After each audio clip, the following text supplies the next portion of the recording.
Hey guys, Lulu. Toshio. From Where's Lulu? .com.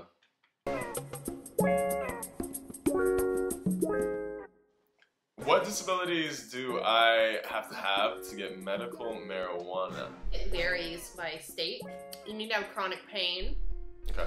Glaucoma. Glaucoma. That's a popular one. Cancer.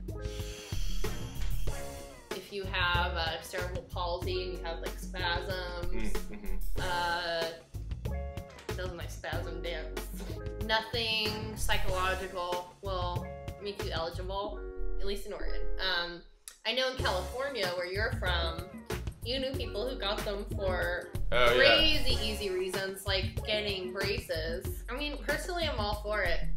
Let's get off the heavy prescriptions by greedy billionaire pharmaceutical companies and smoke weed. I don't have a problem with that at all.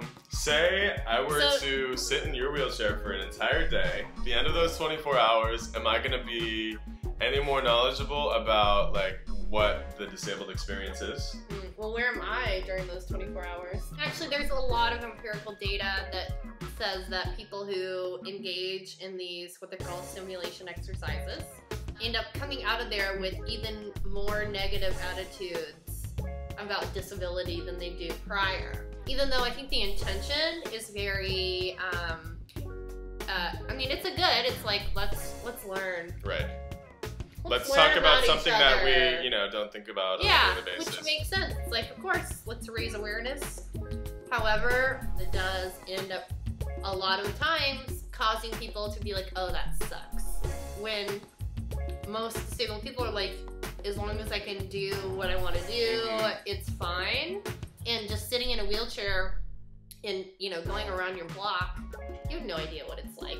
Just because I wear a tie and pants doesn't mean I know what it's like to be a dude. You're not dealing with the daily ins and outs, and you're not dealing with trying to find a job. You're not dealing with finding accessible housing, trying to go out like on a blind date, excuse the term. But maybe it could have a positive effect if you've never thought about it and you've been able-bodied and it's a new experience. I mean, maybe, but does it make you an expert? No. My brother was CP. Yes. AKA cerebral palsy. Oh, okay. Acronym of the day. Yeah. He's a virgin. Should I get him a prostitute to, alleviate this virginity problem? How do you know that your brother is still a virgin? How old is he? I know. Are we talking about a 6-year-old? I know. Then no. We're all for weed and sex workers here at Where's Lulu. That's true. All for it. However, it seems like there's an inherent weird kind of bias within that question. Like because he has CP, he's never gonna get laid. Yeah, like because he has CP, he has to go to a prostitute. Like no one would find him attractive enough. Right.